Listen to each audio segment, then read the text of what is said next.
দর্শক বন্ধুরা, আমি ঘরোয়া রান্নাঘর থেকে অপর্ণা বলছি। আজকে চটজলদি 5 মিনিটের একটা রেসিপি নিয়ে এসেছি, একটা হেলদি রেসিপি।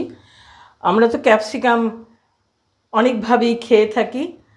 আজকে একটা সবজি হিসেবে রান্না করব ক্যাপসিকামটা।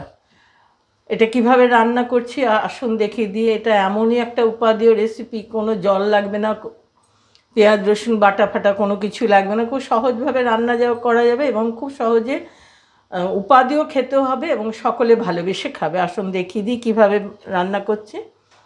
আমি প্রথমে এখানে রসুন, পেঁয়াজ, আলু সিদ্ধ, ক্যাপসিকাম, টমেটো আর লঙ্কা নিয়েছি। এই আমার উপকরণ। প্রথমে আমি তেল গরম করছি। ওখানে প্রথমে আমি রসুনটা দিয়ে দিই। রসুনের সঙ্গে এবার পেঁয়াজটাও দিয়ে দেবো। কোনো কিছু বেশি ভাজা যাবে না, এইভাবে সব অল্প আঁচটা কমিয়ে দিচ্ছি যেন কিছু বেশি ভাজা না হয়।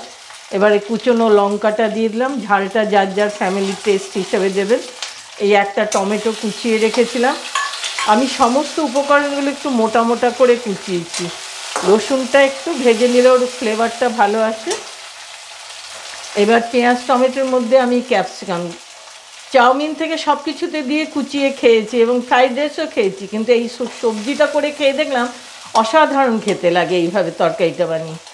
এটা তো কোনো জলের ব্যাপার নেই। এটাও এর মধ্যে দিয়ে দিলাম এখন। এবার এটা নিয়ে একটু সাঁতলাবো। এই অবস্থা এর মধ্যে শুধু যাবে একটু 1 টিস্পুন জিরে আর 1 টিস্পুন ধনে। মশলা বেশি হবে না কিছু, এই ধনে জিরে দিয়েই রান্না। হলুদটাও বেশি দেওয়া যাবে না, হলুদের রং যেন না আসে, অথচ হলুদ দিতে হবে, সেই হিসাবে অল্প একটু হলুদ দিলাম। 1 টিস্পুন লবণও দিয়ে দিলাম, 1 টিস্পুন চিনি। আমার উপকরণ মশলা সব দেওয়া হয়ে গেল। একটু এটাকে ভেজে নেব। সাঁতলে নিয়ে আলু সেদ্ধটা দেব। আলুগুলো দিয়ে দিলাম এর মধ্যে, বড় বড় আলু সেদ্ধ করা। এবার আমি এগুলোকে টুকরো করে দেবো।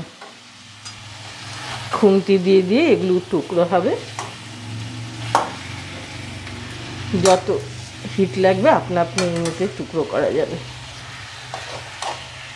হাত দিয়েও ম্যাশ করে দিতে পারেন বড় বড় টুকরো করে। আমি আর হাত লাগালাম না, সোজাসুরি কড়াইতে দিয়ে খুন্তি দিয়ে এগুলোকে টুকরো করে দিচ্ছি। খুন্তি দিয়ে দিয়ে এইভাবে টুকরো করলাম, একদম গলিয়ে দেওয়া যাবে না। এবার রান্নাটা শুধু ঢাকা দিয়ে আঁচটাকে কমিয়ে করতে হবে। সব এতেই সুসিদ্ধ হয়ে যাবে আর জল দেওয়ার প্রয়োজনই আর হবে না। এবার আমি এটাকে ঢাকা দিয়ে দিচ্ছি আঁচ কমিয়ে। আমি ঢাকনাটা তুললাম একটু নেড়ে দেবো বলে, আর একবারও নেড়ে দিয়েছিলাম। 5 মিনিট পরে ফিরে এলাম বন্ধুরা। দেখুন, যেহেতু আলু দেখুন সেদ্ধ আরও নরম হয়ে গেছে, ক্যাপসিকামটাও সেদ্ধ হয়ে গেছে, পেঁয়াজ মোটা মোটা করে দিয়েছিলাম, 1 ফোঁটা জল লাগে না, অথচ এত ভালো খেতে লাগে। এই শুকনো যারা খাওয়া পছন্দ করেন ভাতের সঙ্গে, এই সবজিটা রুটির সঙ্গেও ভালো লাগে। আর একটুখানি করি, ক্যাপসিকামগুলোকে আর একটু নরম করি, আর 2 মিনিট ঢাকা দিয়ে রাখবো। দর্শক বন্ধুরা, আমার রেসিপিটা কমপ্লিট হয়ে গেছে। নামানোর আগে একটু কসুরি মেথি ছড়িয়ে দেবো। আপনারা না থাকলে ধনেপাতাও দিতে পারেন, যেমন টেস্টটা একটু ভালো হয় ধনেপাতা বা কসুরি মেথি একটু দিলে।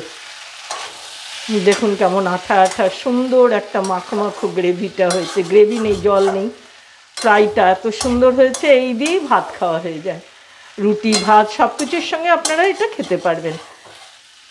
এবার আমি সার্ভ করি। দর্শক বন্ধুরা, আলু ক্যাপসিকামের এই রেসিপিটা আশা করি আপনাদের সকলের খুব ভালো লাগবে এবং খুব ভালোভাবে এই যেইভাবে দেখালাম এইভাবে বানিয়ে খাবেন। শুধু কেটে রাখা আর আলু দুটো সেদ্ধ থাকলে বানিয়ে খেতে পারবেন, ভীষণ টেস্টি।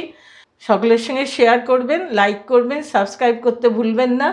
আর নতুন বন্ধুরা বেল আইকনটা টিপে দেবেন অবশ্যই, আমার নতুন নতুন রেসিপিগুলো যাতে আপনারা দেখতে পান। আর আজকের মতো রাখছি, আবার আসবো নতুন রেসিপি নিয়ে। ভালো থাকবেন।